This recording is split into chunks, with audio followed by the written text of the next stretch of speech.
Do you know who Imranindira Khandhi is? Well, he is the Pakistani version of Indira Gandhi. He's a man who is now unconstitutionally holding on to power. Hi and welcome to TFI English, the national socio-political analysis arm of the TFI Media Group. I'm your host Piyush, and in this video I will tell you how the ghost of Indira Gandhi lives on in Pakistan. Let's begin. Pakistan is witnessing its Indira Gandhi moment.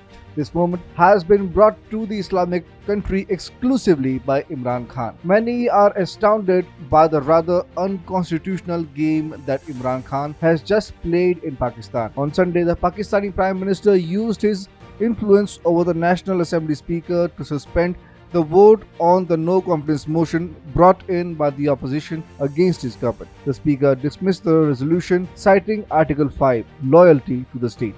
Basically, Imran Khan is alleging an international conspiracy is afoot to throw his government out of power. However, Pakistan's opposition is now infuriated. The National Assembly has been dissolved and elections are due to be held in 90 days. It is yet to be seen how the Pakistani Army and Supreme Court react to the developments and whether they take actions that could spoil Imran Khan's game. Leader of the opposition in Pakistan's National Assembly, Shehbaz Sharif, said that Article 6 of the Constitution will be slapped on Imran Khan and the Speaker of the National Assembly. Article 6 of the Constitution of Pakistan refers to high treason. Basically, Imran Khan, despite losing the majority, used the National Assembly Speaker to get the no confidence resolution dismissed. That prima facie amounts to him being in contravention of Article 6.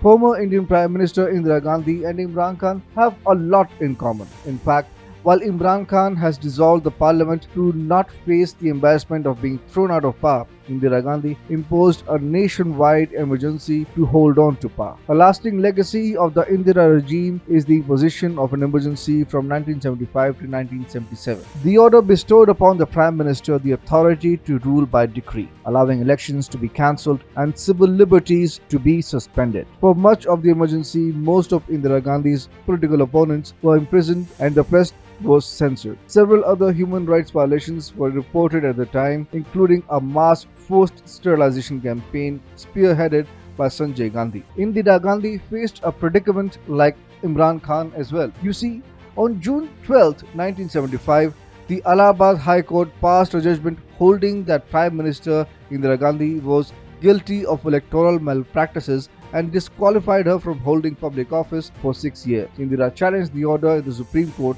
but could not get complete relief. A day after the Supreme Court refused to become a pawn in the hands of Indira Gandhi, she imposed a brutal nationwide emergency.